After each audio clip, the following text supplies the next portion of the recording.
mėlymai, susirinkimai, posėdžiai, stovyklos ir taip toliau.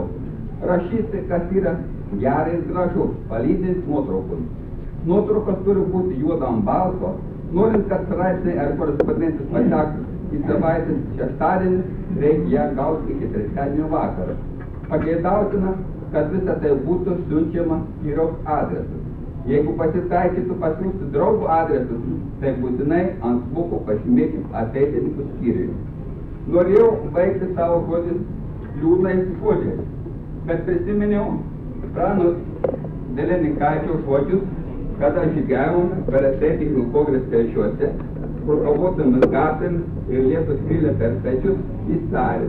Nenusiminkite, tai yra 25 metų prieš. Ir aš baigiu, kur bebūsite, ką bedarysite, neužmirškite ateitininkų skyriaus drauge.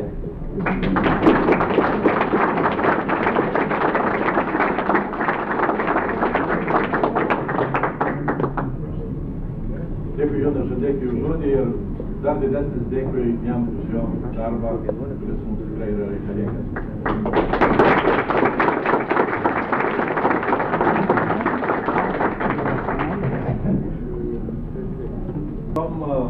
Temom kalbėti progos dar bus, ir mes turim keletą dienų.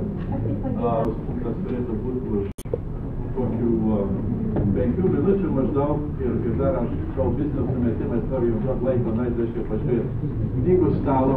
Tai šį posėdį baigsime ir kunigas Vijauskas pasakys, ką mums toliau daryti, ar galima ką mums čia aptarti. Ne tik galima, bet reikia, man atrodo. Aš jums kantrybę atsivesiu sugrįžimo į tokį kambarį, galvoju, kad bus labai norėti žodžiu. Sekanti sesija bus tam kambaryje, kur bus daug daugiau vietų. Tai dabar prašysiu visus apsikelti ir